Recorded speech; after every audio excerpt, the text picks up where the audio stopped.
Notre seule vision du monde ici en Occident, c'est une espèce de progressisme néolibéral. Il faut être progressiste sur le plan sociétal, il faut être néolibéral sur le plan économique, puis atlantiste sur le plan géopolitique. Tout ce qui est en dehors de ça n'existe pas ou doit être combattu. C'est toujours au nom de valeurs dans lesquelles on peut se reconnaître, comme la démocratie par exemple, comme les droits de l'homme, mais qu'on instrumentalise ces valeurs au service de la pensée unique, d'une cause, d'un agenda politique prédéterminé.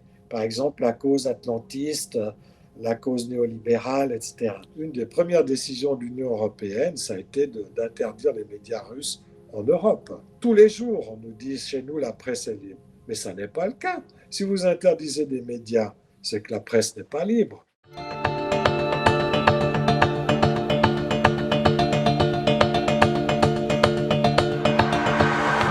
Aujourd'hui, nous allons aller un peu en Suisse, hein, un pays qu'on aime bien. On a déjà rencontré d'autres intellectuels.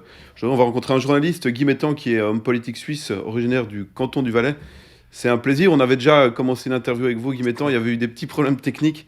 Voilà. C'était les aléas du direct. Avant d'embrasser la politique, vous êtes journaliste. Vous vous êtes lancé tôt dans le journalisme, puisque vous avez fondé, lorsque vous aviez, je pense, une vingtaine d'années, une revue universitaire qui s'appelait Courant. Courant, exactement. Oui.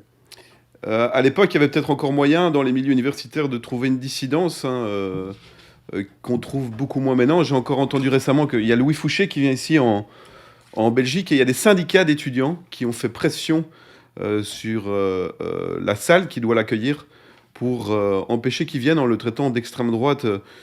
Vous avez travaillé dans différents quotidiens, hein, notamment, vous avez, je pense, été directeur et rédacteur en chef de la Tribune de Genève. Et parlez-nous un peu de Absolument. votre expérience au sein d'un grand journal, puisque quand on a une pensée dissidente, c'est pas toujours facile. Comment ça s'est passé, comment ça s'est terminé, parce que vous n'êtes plus à la Tribune de Genève. Écoutez, bon, quand on est rédacteur en chef d'un grand quotidien, on va dire populaire, multipublic, on se doit aussi d'exercer cette responsabilité avec mesure et de représenter justement l'ensemble des sensibilités du public, qu'elles soient de gauche et qu'elles soient de droite. Donc, dans ce sens-là, quand on est rédacteur en chef, on est un peu œcuménique par métier. Et il s'agit de veiller justement à ce que cette multiplicité d'opinions soit présente dans le journal. Avec ça, c'est la tâche d'un bon rédacteur en chef, quitte à ce que lui-même s'efface un peu pour ne pas qu'il impose justement son opinion personnelle à tout le monde. Bon, moi, j'avais des opinions personnelles que je décrivais dans mes éditoriaux, mais je faisais quand même toujours attention à ce que l'ensemble des opinions du spectre politique puissent être représentées. Pour moi, c'est ça le rôle d'un rédacteur en chef. C'est pas d'imposer ses vues, c'est de faire en sorte que l'ensemble des vues puissent être exprimées, y compris la sienne, évidemment, de voix. Hein. Voilà. Oui, Mais mais justement, c'est une question importante, puisque nous, on nous reproche, par exemple, chez Kéros, d'inviter toujours les mêmes personnes, de ne pas créer du débat, mais ce qui est un peu vicieux aujourd'hui, c'est que ce sont ceux pensent qu'il n'y a qu'une seule voix, donc souvent les médias dominants, qui ne veulent pas de débat. Et donc nous, on dit, mais on veut bien débattre avec d'autres gens, mais ils ne viennent pas. exactement. Non, non, tout à fait. Et puis je dirais, il y a quand même aussi une différence entre un quotidien grand public et puis, on va dire, des revues ou des magazines plus spécialisés qui elles, sont peut-être plus profilées. Et ça, c'est aussi la loi, on va dire, du marché. Hein, de, mais dans un je parle là, vous me demandiez ma Oui, position comme rédacteur en chef d'un grand quotidien populaire, grand public. Donc, c'est pas la même chose. Si je suis rédacteur en chef, ou j'étais rédacteur en chef d'un magazine, là, on réfléchit avec des amis pour recréer un magazine qui serait plus critique, plus profilé, plus, on va dire, non mainstream. Ben là, c'est autre chose. Mais il se revendique comme tel. Les choses sont clairement dites. Donc, je ne vois pas où est le ah ouais. problème. Ça fait partie de la diversité d'opinions, mais à un autre niveau. Mais quand vous êtes responsable d'un grand journal, d'un grand public, c'est là où vous devez veiller à ce que la diversité soit présente dans vos colonnes. Après, je dis, si vous avez un magazine comme Kairos ou comme d'autres, moi, je ne vois pas où est le problème. Et puis l'autre chose maintenant qui a changé dans la presse, on en vient aujourd'hui, c'est que à l'époque, moi j'ai commencé dans le journalisme il y a 42 ans, hein, même, bientôt 43 ans. À l'époque, par exemple en Suisse, il y avait dans un petit pays comme la Suisse près de 80 quotidiens. Aujourd'hui, il n'y en a plus qu'une trentaine, et ces 30 sont la propriété de deux ou trois éditeurs. Ce n'est pas un quotidien, un éditeur, c'est 10 quotidiens, un éditeur aujourd'hui. Donc vous avez deux ou trois personnes qui ont le monopole de l'information dans un pays. C'est la même chose en France. Vous avez quatre ou cinq groupes, quatre ou cinq oligarques grands qui sont propriétaires de la majorité des médias. Donc l'ensemble de ces médias ils finissent tous par dire la même chose. Il n'y a plus de diversité. Donc à ce moment-là, qu'il existe des médias comme le vôtre, comme d'autres, qui se posent en critique de cette opinion majoritaire qui devient pratiquement totale, pour ne pas dire totalitaire, c'est plus que légitime. La diversité, elle se joue à ce niveau-là. Et moi, on fait le même reproche dans mes articles. On me dit, ah, mais tu prends des positions systématiquement pro-russes, etc., alors que tu devrais reconnaître aussi les torts de la Russie, etc. Oui, sans doute. Un, je critique aussi la Russie, par exemple. Je ne suis pas favorable à cette intervention militaire, à cette guerre, je l'ai dit, mais je n'ai pas besoin de le répéter comme une espèce de mantra chaque fois que je prends la parole. Parce que là aussi, c'est une manière de tordre, le débat. Parce que quand vous dites ça, on n'écoute plus après les critiques que vous dites. Vous voyez ce que je veux dire? Vous n'avez plus aucun impact critique. Donc c'est aussi une manière de vouloir tordre le débat sous prétexte de défendre la pluralité d'opinions. C'est ça qui est vicieux dans notre système, parce que c'est toujours au nom de valeurs dans lesquelles on peut se reconnaître, comme la démocratie par exemple, comme les droits de l'homme, mais qu'on instrumentalise ces valeurs au service de la pensée unique, d'une cause, d'un agenda politique prédéterminé. Par exemple, la cause atlantiste, la cause néolibérale, etc. Donc, c'est pour ça que ça rend, on va dire, le combat des personnes critiques en Occident très difficile. Mhm. On dit toujours c'est les Russes comment répriment l'opposition. Peut-être, on peut en discuter, on peut en discuter tout à l'heure.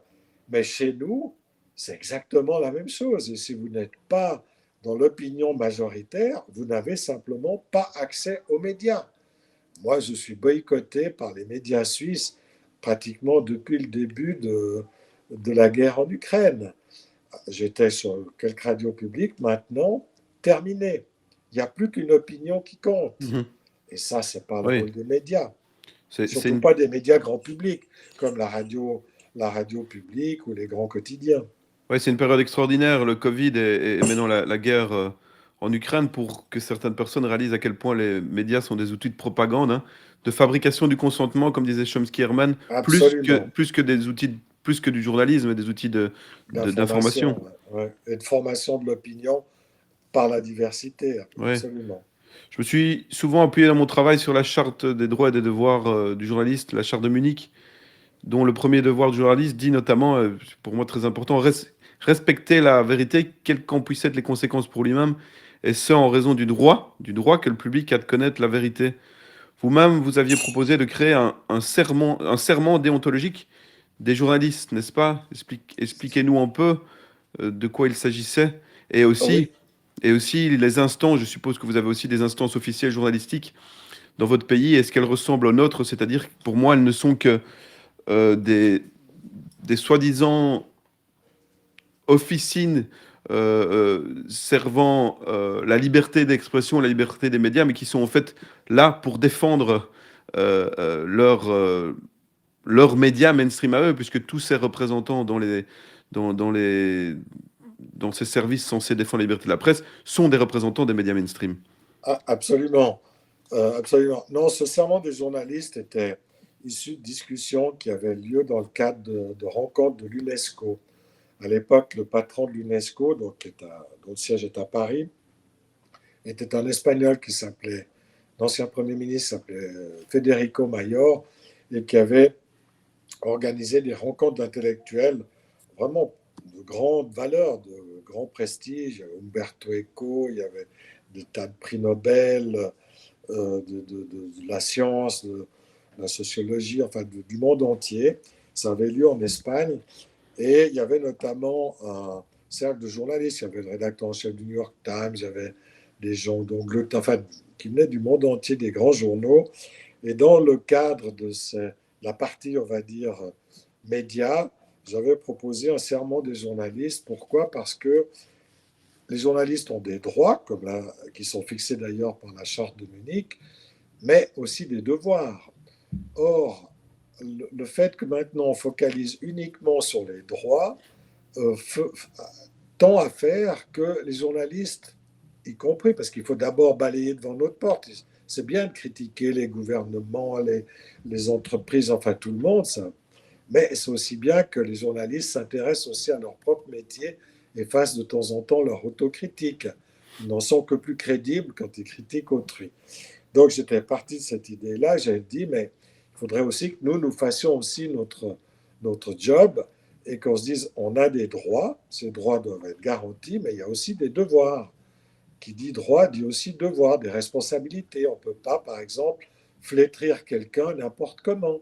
On ne peut pas détruire la réputation de quelqu'un juste par plaisir sadique ou parce que, soi-disant, un pseudo lanceur d'alerte anonyme qui veut se débarrasser d'un concurrent ou critiquer un pays extérieur, un autre pays pour des raisons d'intérêt politiques nationaux, se mettent voilà, à déguiller quelqu'un, si vous me passez l'expression, comme ça, sans qu'on se sente justement responsable.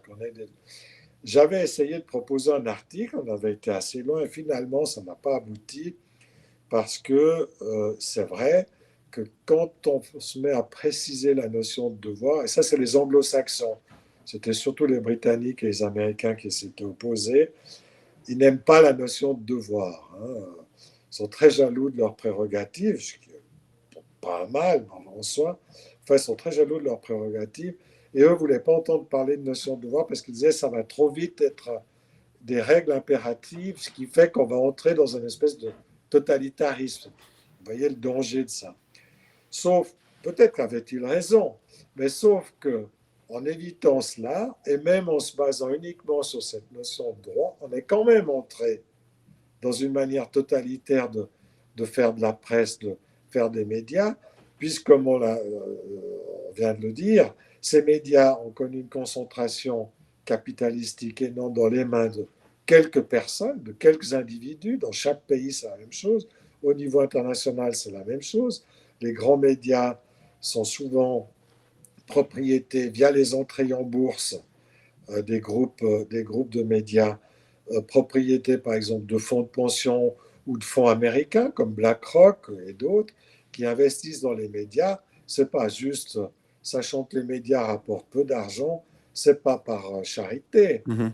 c'est pas par philanthropie, mais c'est bien pour pouvoir peser sur l'orientation politique de ces médias à travers les conseils d'administration, le choix des rédacteurs en chef, etc. Donc on est rentré dans cette logique-là où on se prévaut toujours des droits, de droits à la liberté d'expression, etc., etc., mais qui ne sont plus qu'invoqués pour imposer un point de vue unique. Mhm. Et c'est là où le bas blesse, et c'est très difficile à dénoncer parce que le grand public reste encore, vit encore dans l'illusion que les médias représentent une diversité, alors que ce n'est plus du tout le cas depuis au moins une quinzaine d'années. Ouais, comme dit Alain Cardo, j'adore cette phrase, les médias ont le monopole de la représentation du réel, et ça nous permet de rentrer dans le domaine que vous connaissez bien de la Russie, puisque on se fait aussi beaucoup d'idées, on se représente, si on n'écoute que les médias officiels, la Russie comme le jouet de Poutine, le monstrueux Poutine, hein. Euh, En 2017, la Russie vous a décoré de la médaille d'amitié. À l'époque, quelles ont été les raisons? Et puis expliquez-nous un peu votre, votre amitié, votre amour pour la Russie, puisque vous la connaissez bien. Oui, j'ai regardé mes passeports là depuis 25 ans. En 25 ans, j'ai été à peu près 80 fois en Russie. Ah oui, Donc, quand même. c'est pas mal, ouais. Enfin, probablement des gens qui ont plus voyagé que moi en Russie, mais enfin, ça fait quand même, voilà, pas mal de voyages. Donc, on peut dire que je connais un peu le pays. Malheureusement, je baragouine la langue plus que je la parle. Ça, c'est un de mes grands problèmes, un de mes grands regrets. Je l'apprends, mais c'est C'est assez compliqué. compliqué, on va dire, en beaucoup de temps. Mais enfin, voilà, je connais quand même assez bien le pays. Écoutez, je dirais pas que je suis tombé dans la marmite russe quand j'étais petit, parce que ça arrivait quand j'avais justement, que j'ai obtenu le passeport russe en 1997, en 97, ça fait 25 ans, tout simplement parce que je m'étais marié et avec ma femme, nous avions décidé d'adopter un enfant et nous avons adopté un enfant russe, une petite fille qui s'appelle Oksana, qui a 31 ans aujourd'hui et qui à l'époque en avait 3 et demi quand elle est venue chez nous en 94. Et le fait, vous vous souvenez peut-être qu'à l'époque, avec la chute de l'Union soviétique, les orphelinats russes se trouvaient dans d'extrêmes difficultés. Il y avait des milliers C'était la d'enfants, catastrophe voilà, sociale qui là-bas mouraient et économique. quasiment de faim parce qu'ils n'avaient plus à manger, quoi. Non seulement ils étaient plus éduqués, mais ils avaient quasiment plus à manger parce qu'il n'y avait plus d'argent. Donc c'était une détresse absolue et raison pour laquelle nous avions adopté Oksana. Et à l'époque, la Russie avait permis la double nationalité, la Suisse aussi, donc il n'y a pas de problème de ce côté-là. Mais dans la loi russe, il y avait une disposition qui disait que tous les non-russes qui avaient une parenté directe avec un russe pouvaient demander la nationalité russe. C'était pour permettre à tous les Russes qui se retrouvaient du jour au lendemain, Kazakhs, Estoniens, Ouzbeks, Arméniens, après l'éclatement de l'Union soviétique, ils avaient perdu cette nationalité russe, de pouvoir la récupérer parce qu'ils avaient leurs parents à Moscou ou ailleurs, donc de pouvoir garder ce lien. C'était évidemment pas pour moi que la Douma avait changé la loi, mais du coup, je tombais nous tombions, ma femme et moi, sous le coup de cette loi. Et le consul général de Russie m'avait dit, ben, écoute, il y a cette disposition, donc si tu veux, tu peux demander la nationalité. Je rappelle que c'était à l'époque de Yeltsin. Personne ne connaissait Poutine dans les années 90. Et voilà, 2 ou 3 ans sont écoulés. Mon ami là m'a relancé. J'ai fait une lettre à M. Yeltsin pour lui dire voilà, qu'on souhaitait acquérir la nationalité russe pour que tout le monde dans la famille soit sur un pied d'égalité, aussi par rapport à notre fille, enfin, qu'elle garde aussi sa culture, ses racines, etc. Et 15 mois après, j'ai reçu un coup de fil qui nous invitait, ma femme et moi, à venir au consulat, recevant nos passeports. Et voilà, on nous a offert un déjeuner, un bouquet de roses, et nous sommes repartis, ma femme et moi, avec nos nouveaux passeports, ma fille ayant conservé celui qu'elle avait. Donc, depuis 25 ans, je suis double national, et ma femme également. Donc, depuis lors, je me suis intéressé à ce pays de plus près. J'ai eu l'occasion d'avoir des amis, surtout dans la science et on va dire le milieu académique. J'ai organisé des expositions culturelles, enfin, etc., pendant plusieurs années. Après des voyages économiques, on m'a demandé de prendre la direction de la chambre de commerce Suisse-Russie, enfin bref. Et au cours des années, ce qui fait que j'ai beaucoup l'occasion de voyager, si bien qu'en 2017, donc 20 ans après le début de mon engagement, on va dire, dans les échanges suisses-russes, bien Poutine, enfin, je prends en proposition, j'imagine, de certains amis ou du ministère des Affaires étrangères, m'avait proposé pour cette médaille de l'amitié que j'ai reçue, comme d'ailleurs de nombreux Français, hein. Je crois que j'avais la liste, mais il y a une vingtaine ou une trentaine de Français qui l'ont également, y compris d'anciens premiers ministres. Donc voilà. C'est un peu la Légion d'honneur qu'on donne aux étrangers, qui est accordée aux étrangers en Russie. C'est un peu Alors, l'équivalent. Certains, évidemment, s'appuient là-dessus, comme un certain Florian Herminger, qui, est- qui se dit défenseur des droits de l'homme, pour vous traiter d'apologiste du gouvernement Poutine. Est-ce que ça sert encore à quelque chose de répondre à ça ou de Non, garder le franchement, silence? franchement, ce monsieur a longtemps travaillé dans les cercles Soros. On voit tout de suite d'où qui le finançait, pourquoi il a fait ça. Il s'occupait. Moi, j'étais président de l'Association européenne des clubs de la presse, puisque après le journal de Genève, je ne l'ai pas dit, mais j'ai créé et dirigé pendant 22 ans le club suisse de la presse. Donc, j'étais président de l'Association européenne et de l'Association internationale des clubs de la presse. Euh, et ce monsieur Yerminger, par exemple, était responsable du club de la presse russe dont personne n'avait jamais entendu parler sauf lui. Donc, vous voyez, sa crédibilité sur ce point-là, sur le reste, je ne juge pas, sur ce point-là était tout à fait sujette à caution, en tout cas n'a strictement pas de leçon à donner à Mhm. quiconque dans ce domaine. Mais Mais de nouveau, ces gens-là sont, je pense, souvent écoutés par les médias de masse qui vont les chercher parce qu'ils disent qu'ils ont envie oui, parce qu'ils d'entendre. sont financés exprès pour servir d'experts ou pseudo-experts proposés aussi dans les médias qui disent voilà, justement, pour donner une apparence de diversité d'opinion dans leurs colonnes, vont tout le temps solliciter des experts de différents think tanks, différents groupes de réflexion, mais qui sont tous financés par les mêmes sources, donc qui expriment tous les mêmes idées. C'est des personnes différentes, mais c'est toujours la même opinion qui prévaut. Donc on dit, ah, mais il y a de la diversité parce que c'est des gens différents. Sauf qu'ils disent tous la même chose, puisqu'ils sont financés par les mêmes sources. Et là, c'est aussi un problème d'enquête. On va jamais chercher qui finance ces experts, ces groupes de pression, ces groupes de réflexion. À Bruxelles, vous avez des centaines de lobbies qui sont enregistrés.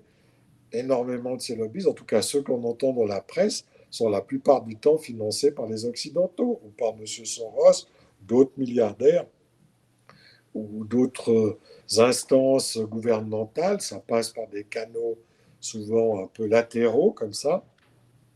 Mais si on va regarder de près, on constate que les sources de financement sont pratiquement toujours les mêmes. Vous retrouvez le ministère des Affaires étrangères britannique, le norvégien et les États-Unis à travers USAID ou d'autres think tanks présents à Mhm. Washington. Source qui alimente une haine à l'égard, dire contre la Russie. Vous avez écrit en Russie-Occident, une guerre de 1000 ans, la russophobie de Charlemagne à la crise ukrainienne, donc c'est pas nouveau. Qui Et vient vous de sous-titrez, reparaître. qui vient de reparaître en plus. Et pourquoi Voilà. nous aimons tant détester la Russie?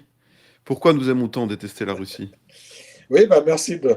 Oui, bah ce livre, justement, c'est bien que vous en parliez, parce qu'il vient de reparaître il y a quelques jours. D'ailleurs, parce qu'il était épuisé, et puis on voulait le rééditer. Finalement, il y a eu des problèmes, et je l'ai réédité, et on peut désormais l'obtenir sur le site de Book Editions, qui est français, comme son nom ne l'indique pas. Mais c'est tout récent, parce que ça fait quelques jours qu'il est de nouveau disponible et on peut aussi le commander en librairie. Je dis ça parce que pendant 2 ans, il était épuisé, il n'était pas disponible. Et j'ai réécrit, on va dire, 20% du livre, parce que la première édition est parue en 2016, 2015, en 2015. français. Et puis après, il a paru aux États-Unis, en Chine, dans 7 ou 8 langues, dont la Chine et les États-Unis et la Russie précisément. Et puis il était plus, on pouvait voilà, il était indisponible en français. Et alors pourquoi en détestant la Russie? Bon, c'est un petit sous-titre, un petit peu comme ça, un peu par dérision, parce qu'il faut toujours garder un peu d'humour, même pour les sujets les plus sérieux.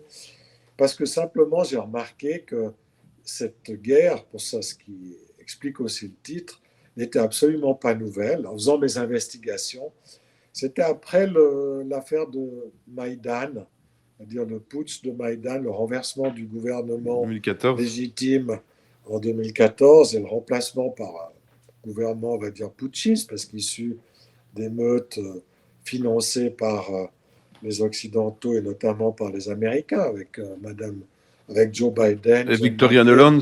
et Victoria Nuland, la fameuse Victoria Nuland. Donc, voilà. Et je m'étais dit, mais comment ça se fait que on peut critiquer la Russie, elle mérite beaucoup de critiques, mais pourquoi ce déchaînement de haine? Parce qu'au fond, il n'y a rien, c'est inédit dans l'histoire, c'est d'une violence et d'une constance qui me paraît inédite. Et pourquoi on traite Poutine de la sorte alors qu'aucun chef d'État occidental n'a été traité de la sorte? Même Bush, quand il a envahi l'Irak en 2003, Ne détruisez pas les puits de pétrole, une source de richesse qui appartient au peuple irakien. The decision of one man to launch a wholly unjustified and brutal invasion of of Ukraine. On n'a pas dit sur Bush le dixième du quart de ce on a dit sur Poutine en 2014. J'ai cherché à comprendre pourquoi ce déchaînement, on va dire, de haine sur Poutine et en particulier sur la Russie en général. Et en faisant mon enquête, on va dire, je suis remonté jusqu'à Charlemagne. Pourquoi Charlemagne? Parce que Charlemagne, en voulant restaurer l'empire carolingien, il a été le premier, après la chute de l'Empire romain, donc 476, au 5e siècle après Jésus-Christ, c'est le premier à vouloir restaurer un empire en Occident. Et cet empire s'inscrivait contre l'empire byzantin. Il s'est rebellé contre le souverain légitime qui était l'empereur de Byzance. Il a voulu être empereur à la place de l'empereur légitime. Et ça a été le premier conflit géopolitique entre l'Ouest et l'Est, puisque l'héritier légitime, c'était l'empereur de Byzance, l'héritier légitime de l'Empire romain, lequel empire s'appelait d'ailleurs Empire romain d'Orient, puisque celui d'Occident avait disparu sous les barbares. Donc, et puis il avait voulu aussi réformer la religion, ce qu'on ne sait pas, on a complètement oublié ce côté-là de la part de Charlemagne. Bref, pas faire trop long. Charlemagne n'a pas réussi. Il y a eu 150 ans après un nouveau prince germanique qui s'appelait Othon, qui a voulu refaire ce qu'a fait Charlemagne, qui a lui mieux réussi, parce qu'il a créé le Saint-Empire romain germanique, qui lui a duré 800 ans. C'est Napoléon, qui a mis fin en 1806. Tout ça pour dire que ça a été à l'origine du schisme religieux qui a coupé la chrétienté en deux, entre l'Occident catholique et l'Orient orthodoxe. Mais moi, comme catholique, je suis issu de la tradition chrétienne mais catholique, on m'avait toujours appris à l'école que les méchants schismatiques, c'était les orthodoxes. Mais quand on regarde l'histoire, on s'aperçoit que les schismatiques, c'est les catholiques, mais pas les orthodoxes. Les orthodoxes ont fait que respecter les décisions des conciles qui étaient les parlements. Le concile, c'est un parlement de l'Église, tout à fait démocratique, et qui démocratiquement avait fixé le credo, enfin la liturgie, etc. Et c'est Rome, sous l'influence d'abord de Charlemagne, ensuite des empereurs allemands, qui a forcé à changer la liturgie, à changer la définition du Saint-Esprit, le Père, le Fils et ça, qui a créé le schisme.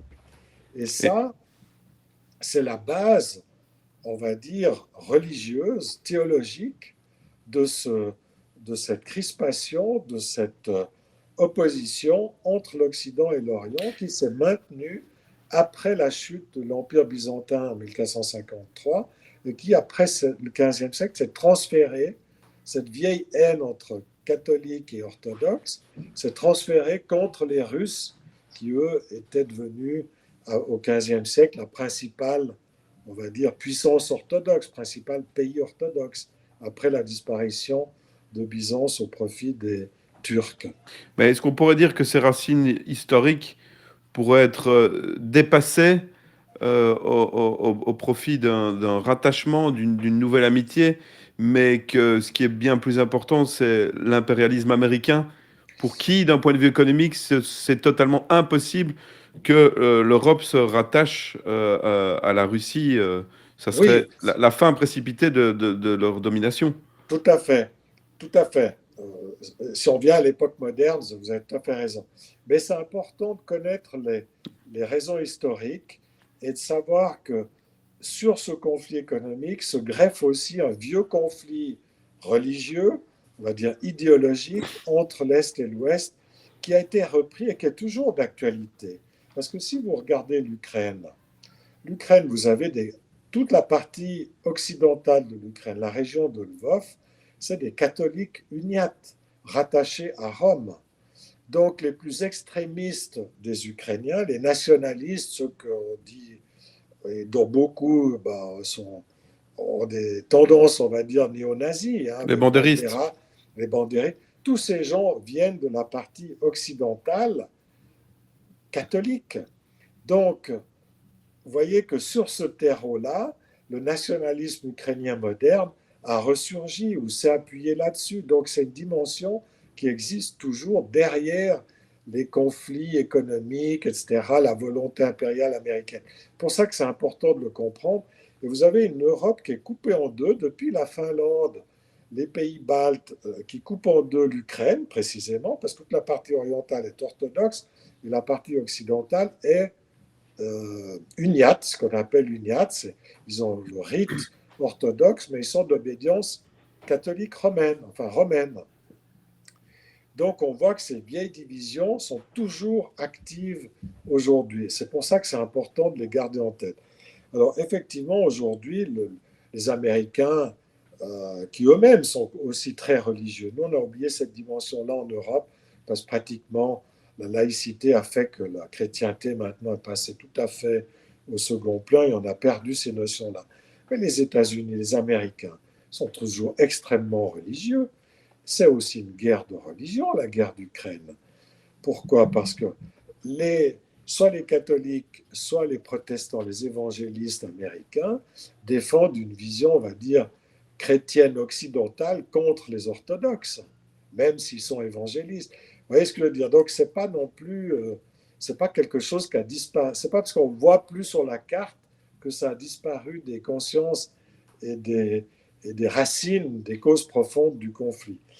Mais pour venir à la version moderne, effectivement, c'est la France, ensuite la Grande-Bretagne, l'Allemagne et les États-Unis qui ont capitalisé sur cette haine Occident-Orient pour, à des fins de domination impériale, la France avec Napoléon, c'était aussi une domination impériale, une volonté impériale de dominer le continent européen. Les Britanniques, c'était avec leur empire maritime, qui luttait contre la Russie parce qu'ils voulaient pas que la Russie s'étende en Asie, puisque l'empire britannique possédait l'Inde, avait des comptoirs en Chine, ils ont fait la guerre aux Chinois avec les guerres de l'opium dans le Pacifique. Donc les Anglais voulaient à aucun prix que les Russes leur fassent concurrence. Puis les Allemands, sous le Kaiser, mais aussi avec Hitler, eux cherchaient justement à s'étendre à l'Est, conquérir l'Est pour transformer les Slaves en esclaves et puis massacrer tous ceux qui ne leur convenaient pas, les Juifs, et puis la moitié de la population slave, comme Hitler l'avait dit. Si vous lisez Mein Kampf, c'est très clair. Mein Kampf parle tout le temps de judéo-bolcheviques, c'est les Juifs et les Slaves. Communistes, certes, mais Slaves d'abord. Puis il avait dit, on en tue 40 millions, puis on garde les 40 autres millions de Russes comme esclaves pour travailler dans nos usines. C'était ça le but des Allemands, et de Hitler en particulier. Les Américains ont repris ça sous une forme évidemment plus policée, démocratique, au nom de la lutte pour les valeurs, etc. Mais c'est la même politique, au fond. C'est de casser les reins de la Russie pour pouvoir s'emparer de ses richesses, créer, comme ils ont fait en Yougoslavie, c'est de répéter le scénario yougoslave, où on a fait éclater la Yougoslavie dans les années 90. On a créé 7 nouveaux pays. Je rappelle quand même que c'est un des grands paradoxes de l'Union européenne s'est construite en disant la nation, c'est l'horreur, plus jamais de nation, c'est le nationalisme, il faut abattre les frontières, etc. Et qu'est-ce qu'on a fait en Yougoslavie, qui est un pays unitaire? On l'a cassé pour créer 7 nouvelles nations. Donc d'un côté, on dit plus jamais de nation en Europe, et de l'autre côté, on recrée cette nation avec le soutien des Européens. C'est quand même fantastique. Et là, le même programme, en disant ce qui a marché en Yougoslavie, pourquoi? Parce qu'il fallait casser le dos des Yougoslaves et des Slaves dans les Balkans, ce qu'on a réussi à faire. La Serbie renacle encore un peu. On lui fait miroiter une adhésion à l'Union européenne pour un peu la tenir en garde. On a aussi créé un nouveau pays en 2008 qui s'appelle Kosovo, Kosovo, oui. de façon par la force, en faisant une guerre d'agression, une guerre 78 jours de bombardement impitoyable contre la Serbie. Là, il n'y a aucun problème. Là, on peut attaquer, on peut agresser, on peut tuer, on peut bombarder, aucun problème, pour créer de toutes pièces un nouveau pays. Mais alors, quand les Russes, une fois, hein, les Américains ont fait ça pendant 4 ou 5 fois en Afghanistan, en Libye, en Irak, ces dernières années, quand les Russes disent bah, puisque vous avez fait ça, nous on va faire la même chose, ouh là ça va pas. Quand même assez amusant de constater ce double standard. Bref, je reviens à la Russie pour dire que le but des États-Unis et, on va dire, des Européens les plus serviles, c'est-à-dire finalement l'Union européenne et l'OTAN, parce que l'Union européenne tend à s'effacer devant l'OTAN, laquelle n'est qu'un agent d'exécution de la volonté américaine. Donc on n'a plus Indépendance. d'indépendance, on est dans une vassalisation totale. Eh bien, c'est de reproduire en Russie ce qu'on a fait pour la Yougoslavie. C'est au fond de faire éclater ce pays, de créer une quinzaine de nouveaux pays, ou 7 ou 8, peu importe, de telle manière que la Russie n'existe plus en tant que telle. Ouais, Et là, diviser pour régner. on pourra jouer les uns contre les autres, on pourra effectivement diviser pour régner, puis c'est parti pour un siècle ou deux de domination absolue, comme ça a été fait ailleurs. Les Américains ont fait la même chose au Soudan, en forçant le Soudan à scinder en deux, en créant le Sud-Soudan. Enfin, je dis, la Yougoslavie, il y aura d'autres choses. Dès qu'on a un problème, on divise. Les Anglais ont fait la même chose avec l'Inde, hein, pour la conquérir au XVIIIe siècle. Vous montrez 4 exemples de l'histoire récente qui, qui, qui montrent la partialité des médias occidentaux. Euh, on peut en parler. Il y a le crash du Berlingen en 2002, la prise d'otage de Beslan, la guerre en Géorgie et les JO de, de Sochi.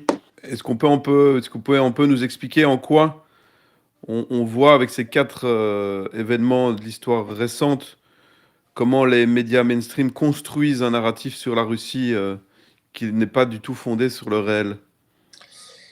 Oui, j'ai voulu prendre des exemples, on va dire, concrets, à la fois concrets, et puis peut-être de moindre importance ou un peu plus simple, entre guillemets, que par exemple la guerre d'Ukraine. Dans la nouvelle version du livre, évidemment, j'introduis la guerre en Ukraine. Mais c'était pour montrer que même dans des cas où la Russie n'était absolument coupable de rien, eh bien on l'accusait quand même.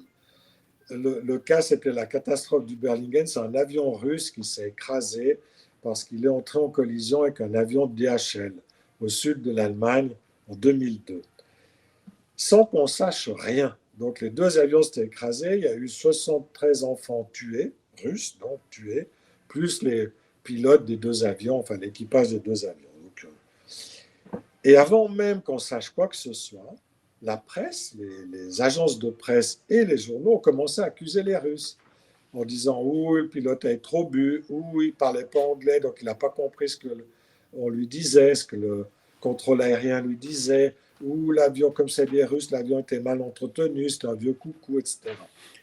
Sans rien connaître.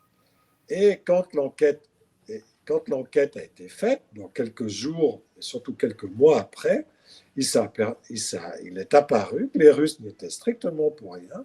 L'avion était parfait, le pilote était parfait, sauf que c'était le contrôle aérien suisse, à Zurich, qui était coupable, parce qu'ils avaient donné de fausses indications, de mauvaises informations au pilote. Donc vous voyez, il n'y a que des victimes russes, des enfants innocents en plus, mais on accuse quand même la Russie. Évidemment, quand l'enquête a paru, il y a eu des kilomètres de papier dans toute la presse pour dire que c'était pratiquement à coup sûr la faute des Russes dans le crash. Et quand la vérité est sortie quelques semaines après, il y a eu 2 lignes dans les journaux. Donc le mal était fait. C'est ça. Voilà. Médisez, il en restera toujours quelque chose. Exactement. Regardez le cas de la Géorgie. Je passe sur Beslan, c'est exactement le même scénario. Ah ouais. Ça fait 950 encore plus de enfants bruit. morts. Ouais. 950, pas tout à, 950 enfants pris en otage et 5 à 600 morts, j'ai plus le Ouais, chiffre. quand même, ouais. Des enfants pour la plupart. Que des victimes innocentes. Non, on accuse les Russes. Non. Il y a eu dans la presse occidentale, y compris Madame Politovskaya, qui a été érigée en égérie de la liberté, etc., elle écrivait des choses totalement aberrantes, parce qu'elle est américaine, hein, Politovskaya. Ça ne se sait pas. Mais elle était de nationalité américaine. Elle travaillait notamment pour un journal russe financé par les États-Unis, mais aussi pour la presse américaine. C'est aussi intéressant de le savoir. Elle écrivait que c'était de la faute de Poutine s'il y avait eu 600 morts là. Aucun mot pour les terroristes qui avaient. Moi, j'ai visité Beslan, l'école. Maintenant, c'est un site, un mémorial, on va dire, à ces centaines d'enfants morts. Ils étaient bardés d'explosifs autour d'eux. Ils avaient suspendu des explosifs dans tous les coins de la salle. C'était une immense salle de gym. Hein, et il y avait 900 personnes à l'intérieur. Ils avaient mis des explosifs partout. Pas un mot sur les terroristes qui avaient dynamité la salle, mais tout était de la faute de Poutine. C'est quand même un comble. Ouais. Et pour la Géorgie, la même chose. Qui est-ce qui a attaqué je crois que c'est la nuit du 7 au 8 août 2008, le soir de l'inauguration des Jeux Olympiques de Pékin, quand Poutine était Premier ministre et il était à Pékin pour l'ouverture des Jeux. Ils ont toutes. D'abord, Saakashvili s'est dit tout le monde a les yeux rivés sur les JO de Pékin, donc je peux y aller sans problème. Puis les Russes, ils regardent les JO et puis ils doivent être en train de boire de la vodka dans leur caserne, donc je peux attaquer tranquille, avec évidemment la permission des Américains, parce qu'ils n'auraient jamais pu attaquer sans la permission des États-Unis. Donc, qui est-ce qui a attaqué dans la nuit du 7 août au soir? C'était les Géorgiens. Ce n'était pas Poutine. Malheureusement pour Saakashvili, les Russes veillaient au grain et l'armée de Saakashvili s'est fait battre en quelques jours. Loin de remporter une victoire, s'est fait battre. Il a failli. L'armée russe était aux portes de Tbilissi et c'est là que Sarkozy est intervenu pour dire maintenant il est temps d'arrêter les frais parce que si la Russie continuait, Saakashvili aurait été chassé du pouvoir et la Géorgie maintenant serait dans les mains d'un parti proche du Kremlin. C'était pour empêcher ça que Sarkozy est allé à Tbilissi. Mais enfin bon. Donc c'est Saakashvili qui a attaqué. Il y a eu une enquête du Conseil de l'Europe présidée par une ambassadrice de Suisse qui s'appelle Heidi Tagliavini, qui a fait une enquête parfaitement objective qu'on peut lire sur le site, officiellement reconnu, etc., disant que c'est les Géorgiens qui ont attaqué. Les Russes n'ont fait que riposter. Ben non. On continue à dire, vous avez des tas d'intellectuels, vous posez la question à M. Raphaël Glucksmann, j'ai encore vu l'autre jour, à Bernard-Henri Lévy, enfin ou à tout le quai d'Orsay, on continue à dire que c'est les Russes qui ont attaqué, bien que tout soit sur le site du Conseil de l'Europe. Donc on est dans le délire le plus total et le mensonge le plus éhonté. Mais mentez, il en restera toujours quelque chose, manifestement. Et il reste donc les JO aussi de Sochi. Oui, bah les JO, alors c'était un petit peu plus anodin parce qu'il n'y a pas eu, c'était pas un drame, on va dire. Mais la même chose, pendant tous les mois qui ont précédé les Jeux Olympiques, la presse n'a fait que vomir sur la Russie, tout y passait. On montrait des chantiers la veille de l'inauguration pour dire que ce n'était pas terminé, qu'il y avait des chantiers, que les rues étaient éventrées. Puis en réalité, c'est un journaliste autrichien qui a dévoilé ce type de supercherie. En réalité, c'était une photo de chantier prise dans une rue de Vienne. Oui. C'est incroyable ça. À côté de chez lui. Donc il s'est dit, mais écoutez, c'est le chantier en bas de chez moi. C'est pas à Sochi. Vous dites que... Donc vous voyez, ce type de manipulation sans vergogne. Je ne sais pas comment on peut être journaliste et diffuser mais des trucs pareils. C'est Ce qui juste montre, ce qui montre surréaliste. le réflexe médiatique, hein, on leur jette un morceau de viande et ils sont partis. Exactement. Ils aboient tout de suite, ouais. En Quand, remuant la queue si c'est possible. quand je mets les pieds en Russie, j'ai un immense sentiment de liberté, vous avez dit dans une interview sur Antithèse. Qu'est-ce qui, Oui, pour vous, caractérise la Russie et qu'est-ce qui donne ce sentiment de liberté? Phrase qui doit vous valoir certaines attaques, évidemment aussi, parce oui, que selon les médias occidentaux, on pourrait penser que quand on arrive en Russie, on arrive dans un grand camp de concentration. oui. Alors évidemment, cette petite phrase était, on va dire, légèrement provocatrice. Vous l'avez bien noté. C'est aussi un peu ironique, justement pour dénoncer ce que vous venez de dire, c'est-à-dire ce type de manipulation qui consiste à présenter l'ensemble de la Russie comme un immense goulag dont Poutine serait le bourron chef. Alors, évidemment que si on juge la Russie d'après les critères de nos démocraties, ce n'est pas un pays aussi démocratique que les nôtres. Quoique, il y a beaucoup de choses à redire sur nos fonctionnements démocratiques. Et moi, je viens d'un pays, la Suisse, qui passe pour être, on va dire, plus démocratique que d'autres grâce à la démocratie directe, etc. Et pourtant, il y aurait beaucoup de choses à redire. Mais donc là, je suis d'accord pour dire que la Russie a des progrès à faire dans ce domaine. Mais si on vient, par exemple, à la diversité d'opinions, alors c'est vrai que la guerre, comme toutes les guerres, change un peu la nature des choses, parce que dans un pays en guerre, vous avez moins, mais ça c'est le cas partout, y compris chez nous, vous avez moins de liberté. Je rappelle que une des premières décisions de l'Union européenne, ça a été d'interdire les médias russes en Europe. Comment, si Poutine le fait, c'est pas bien, mais enfin, ok, on peut en prendre acte. Mais alors, parce que Poutine ne prétend pas être le vigoureux défenseur de la liberté de la presse. Enfin, tandis que nous prétendons l'être. Tous les jours, on nous dit chez nous la presse est libre. Mais ça n'est pas le cas. Si vous interdisez des médias, c'est que la presse n'est pas libre. Si dans votre propre presse, vous ne donnez jamais la parole au camp d'en face, vous ne donnez jamais la parole à des experts ou des intellectuels qui défendent d'autres idées, pas seulement moi, mais Olivier Todd, enfin d'autres, j'en passe et des meilleurs, c'est qu'il y a un problème.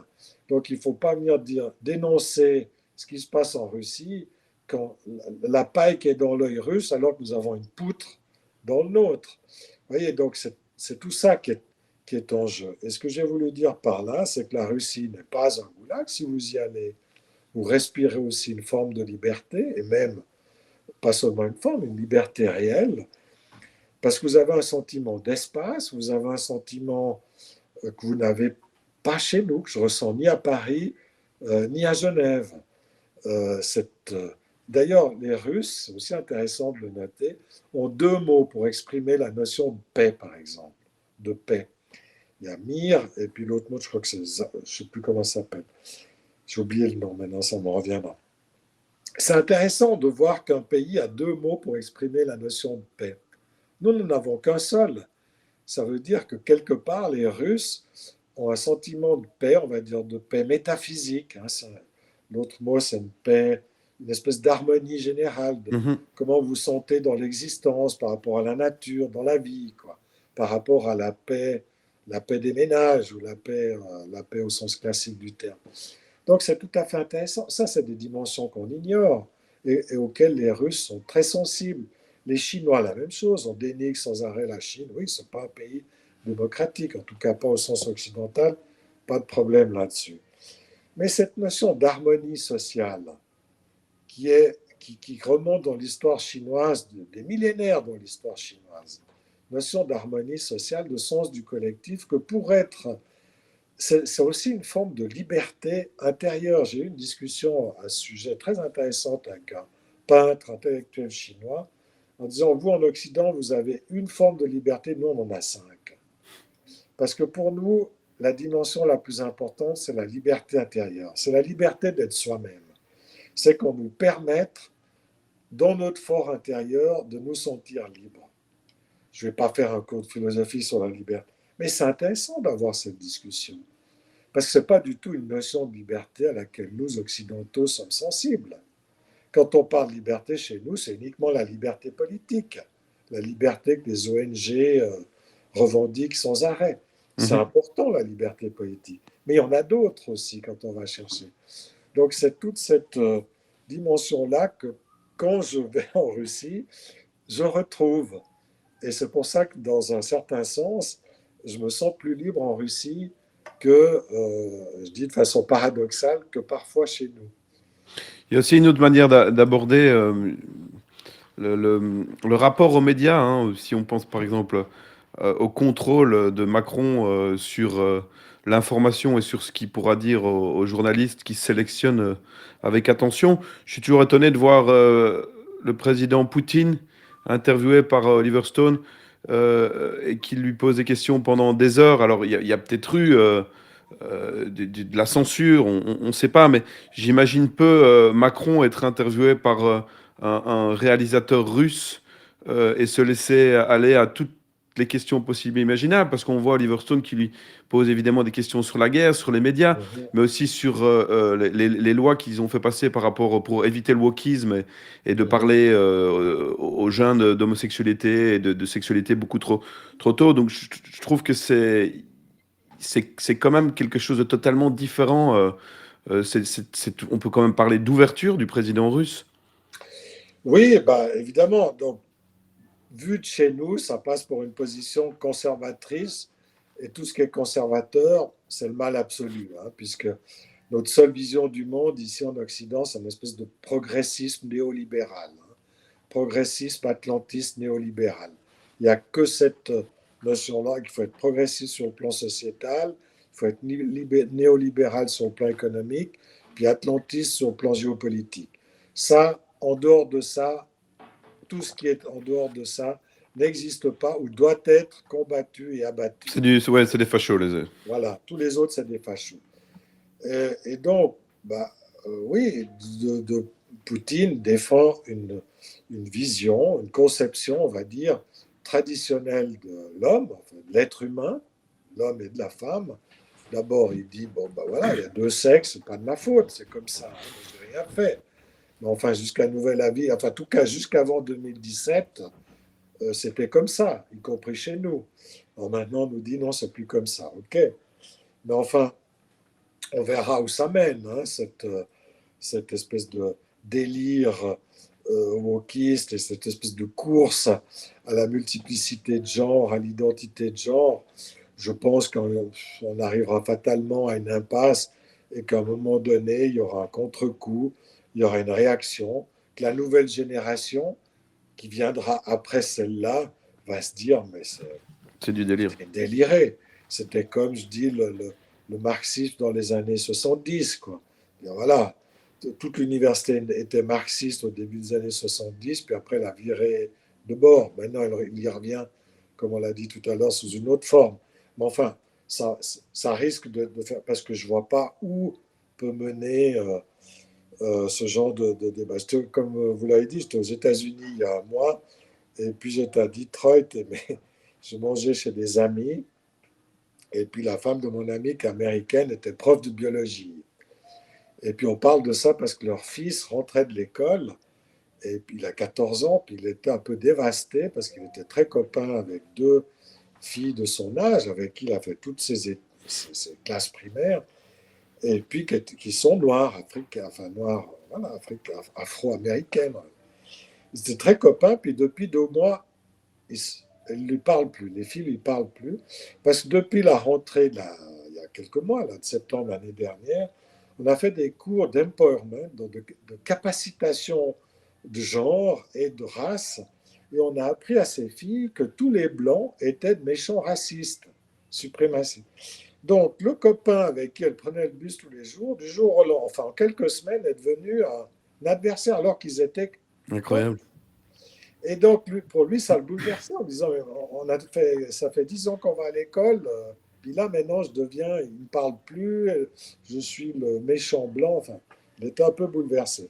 Sur quoi sa femme, puis on parle puis je lui dis, comme elle était proche, je dis, comment ça se passe dans ton collège? Elle est prof dans un collège, dans un lycée.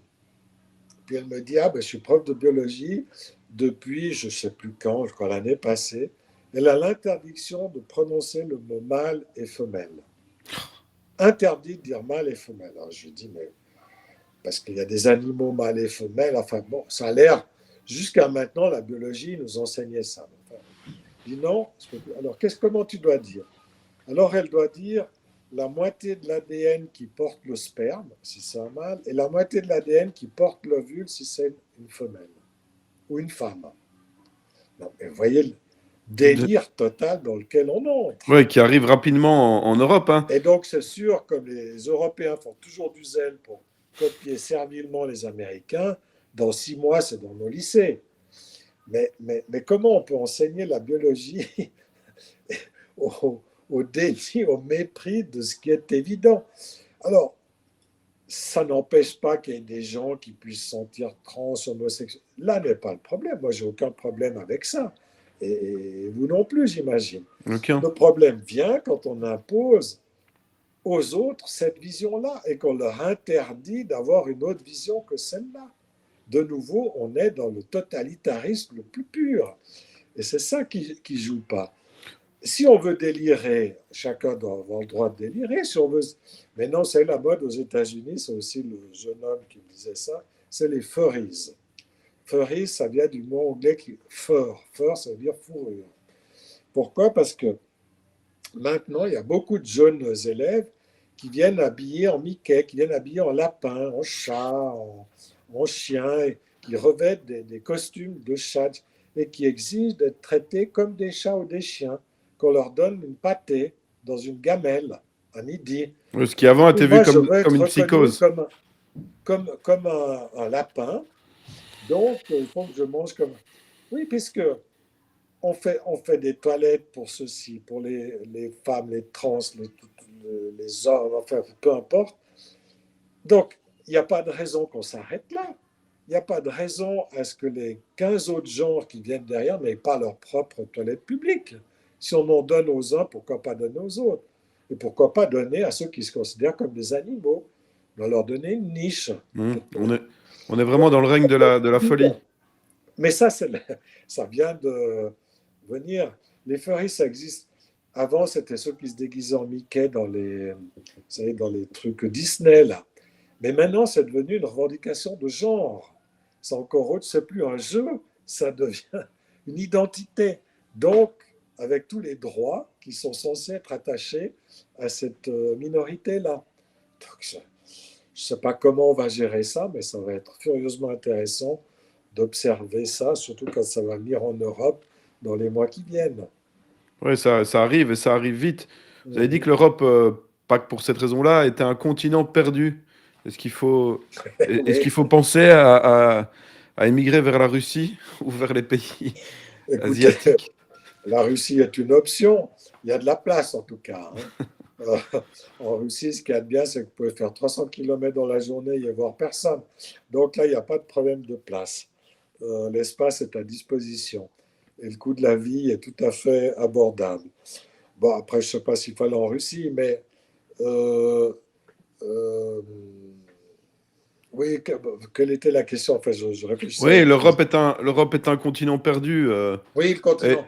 et Alors, les États-Unis aussi, effectivement, évidemment. Mais c'était le titre d'un livre que j'ai publié en 2019 pour justement attirer l'attention des Européens sur le fait que l'Europe était en train de se vassaliser, que l'Union européenne était en train d'échouer parce qu'elle était toujours divisée, elle excluait le monde slave, d'une part. C'était en 2019, hein, avant la guerre en Ukraine, 2 ans, 3 ans avant. Donc c'est un risque potentiel, c'est une tension qui peut mener à une tension qui peut faire exploser. Après, je disais, il y a la domination excessive de l'Allemagne. La France compte de moins en moins. Donc, il y a un déséquilibre européen. Alors, maintenant, les Allemands sont un peu mis de côté au profit des Polonais et des Baltes grâce à l'alliance privilégiée avec les États-Unis. On verra ce que ça donne. En fait, il y a des déséquilibres internes. Et puis, il y a un déficit démocratique, puisque les décisions en Europe ne sont pas prises démocratiquement. Madame von der Leyen a acheté ses vaccins sans rien demander à personne. Ça ne va pas. Des dizaines de milliards d'euros, ça ne va pas. On mégote pour 100 000 euros quelque part, mais alors quand on dépense des dizaines, on peut le faire sans rien demander à personne. C'est juste insensé. On conclut des contrats, des traités de commerce sans rien demander au peuple. Oui, ils doivent quand même se marrer en Russie à qui on fait la morale On fait quand ils la voient ce que morale sur la nous-mêmes... démocratie et nous, on n'a aucune démocratie dans le fonctionnement des instances européennes. On a un Parlement qui est élu démocratiquement, c'est une chose, mais qui n'a pas le droit de faire des lois. Montesquieu le dit, minimum, c'est que le législatif légifère, il a le pouvoir de faire les lois. Or, ce n'est pas le cas du Parlement européen, puisque c'est la Commission qui les propose, ou le Conseil européen, c'est-à-dire l'exécutif. Donc là aussi, c'est pas un fonctionnement, c'est pas transparent et c'est pas démocratique. Enfin bref.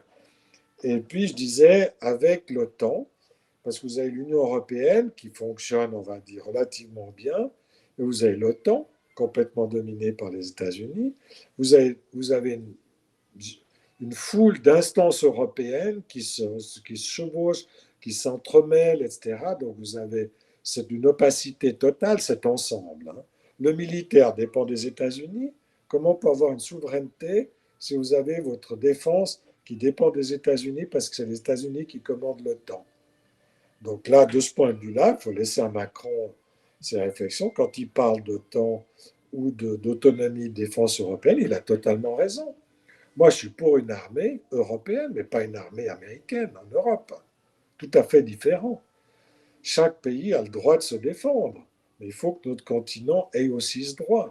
Si c'est pour aller demander la permission aux États-Unis d'acheter des avions, en plus les Français, là je fais une petite pointe, puisque on est dans l'espace francophone, je ne peux pas comprendre comment la France, qui se fait, on va dire, complètement manipuler avec les Mistral, les fameux porte-avions, porte-hélicoptères, qui vendus à la Russie, puis après dévendus par Hollande.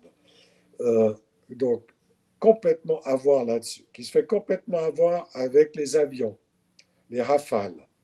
Même les Suisses ont acheté des F-35 au lieu d'acheter des Rafales. Qui se fait complètement avoir avec les sous-marins, avec l'Australie. Et la France dit oui, oui, ah, mais continuez, bravo, bien, bien. Fait semblant. Mais je ne comprends pas l'attitude des autorités. Personnellement, je ne comprends pas ce gouvernement français qui continue à se laisser manipuler de la sorte et qui ne réagit pas quand on lui envoie des camouflets de cette importance, qui chiffre en dizaines de milliards d'euros. Bref, c'est une petite La, parenthèse. la Mais c'est Suisse la même a... chose au niveau européen. Au niveau européen, on fait la même chose.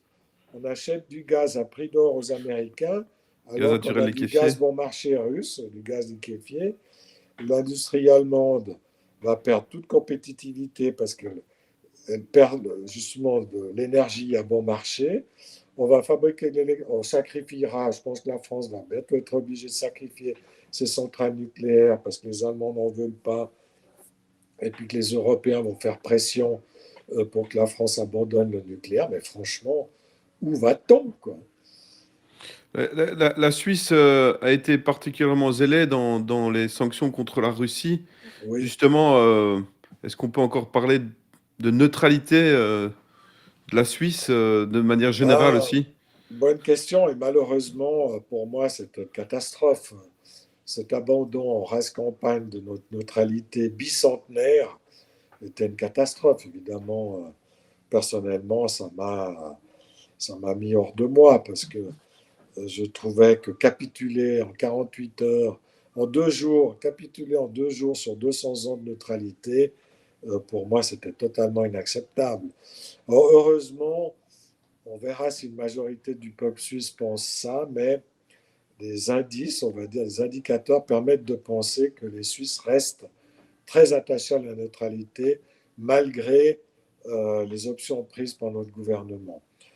Il va y avoir un vote populaire parce qu'il y a une initiative populaire. On est en train de recueillir les signatures pour demander l'avis du peuple suisse et défendre justement, ou pour revenir plutôt à une neutralité intégrale, enfin digne de ce nom. La neutralité, elle figure dans notre constitution. Le problème, c'est qu'il n'y a pas de loi qui la définit. La constitution fixe le principe de la neutralité, mais il n'y a pas de règle, on va dire, de loi d'application. Ce qui fait que ça permet des interprétations extrêmement larges. Et c'est cette élasticité, on va dire, que notre Conseil fédéral, notre gouvernement a utilisé pour dire qu'en fait, on pouvait y renoncer, mais que ça n'était pas un renoncement. Donc, on joue sur les mots. Donc voilà, moi, je regrette cette prise de position, qui, à mon avis, est une violation de la Constitution. Je regrette aussi une autre chose, c'est-à-dire la confiscation des avoirs des oligarques, qui est une violation crasse du droit de propriété, garantie aussi par la Constitution et les lois suisses. Là, de nouveau, il s'agit on reprend des sanctions illégales, puisqu'elles n'ont pas été validées par l'Assemblée des Nations Unies, par le Conseil de sécurité. La Suisse a souscrit au droit international lorsque ce droit est inscrit dans la Charte des Nations Unies en respect des procédures et des principes des Nations Unies. Or, ces sanctions sont des sanctions américaines et européennes qui n'ont aucune validité sur le plan légal du point de vue du droit international. C'est des sanctions arbitraires prises par un certain nombre de pays jusqu'à nouvel ordre. Donc là, que la Suisse applique ces sanctions arbitraires aussi en matière de propriété du droit de propriété, pour moi, est un scandale, parce que ça veut dire qu'on va pouvoir le faire avec n'importe quel citoyen. Si demain, vous et moi, on va nous accuser d'être des agents de Poutine, sans aucune preuve, évidemment, sans rien du tout, on va pouvoir peut-être confisquer nos avoirs. Ouais, c'est juste intolérable. Comme on disait au début, ils pourraient aussi faire ça avec les Américains quand ils ont envahi tous les pays qu'on sait, notamment l'Irak. Évidemment que si on revendique des atteintes à la neutralité dans le cas de la Russie, il faudrait immédiatement qu'on le fasse avec les États-Unis, parce que je rappelle que les crimes de guerre sont imprescriptibles, ceux qui ont été dénoncés par Snowden et surtout par Wikileaks, par Assange, restent valables, donc on devrait aussi sanctionner les États-Unis pour ce qui est des crimes qui ont été commis en Irak, en Afghanistan et ailleurs. Mais je fais un pari que ce ne sera pas pour demain. Non, justement, pour terminer, est-ce que toutes ces mesures coercitives à l'égard de la Russie font partie de ce que vous appelez, à quoi vous avez consacré un ouvrage, la tyrannie du bien? Et est-ce qu'on pourra en sortir et comment? Oui, on est en plein dedans, la tyrannie du bien. On a parlé du wokisme, on a parlé de l'attitude des médias et tout ça pendant la crise du Covid, où toutes les libertés ont été suspendues, toutes nos liberté de culte, liberté de réunion, liberté de commerce, liberté d'expression, tout ça a été mis en veilleuse sans que personne proteste. Et les effets sont dévastateurs, comme on peut le voir maintenant avec la guerre d'Ukraine, où dès qu'on a justement un avis divergent, il n'y a plus de possibilité d'expression. Parvenir là-dessus. Donc la tyrannie du bien, on y est à tous les niveaux, on est en plein dedans. Ce que j'espère, c'est qu'effectivement, la roue tourne. Je pense que la roue tourne toujours. La roue de l'histoire finit toujours par tourner. Maintenant, on est dans le creux de la vague. On est tout en bas, on va dire. Mais l'avantage quand on est tout en bas, c'est que quand la roue tourne, on finit par remonter. On ne peut pas aller plus bas. Pour le moment, on ne voit pas encore le début. Mais je suis un optimiste. Donc, je me dis que la roue de l'histoire finira par tourner, justement, qu'on finira peut-être, nous autres qui sommes disons, des voix critiques. Peut-être que demain, dans 10 ans, dans 15, j'en sais rien quand, eh bien, on dira, peut-être ces gens qui défendaient ces opinions-là à cette époque n'avaient pas entièrement tort. Peut-être qu'ils avaient raison. Restons sur cette note optimiste. Merci beaucoup, Merci Guy Mettan, pour cette interview. Et voilà, nous aussi, on va essayer de mieux connaître et de faire connaître la Russie au-delà des stéréotypes. Et c'est ce qu'on essaie d'ailleurs de faire avec tout ce qui se passe en Ukraine, au-delà des stéréotypes qu'on nous met dans la tête, que les médias nous mettent dans la tête. La réalité est bien plus complexe. Absolument.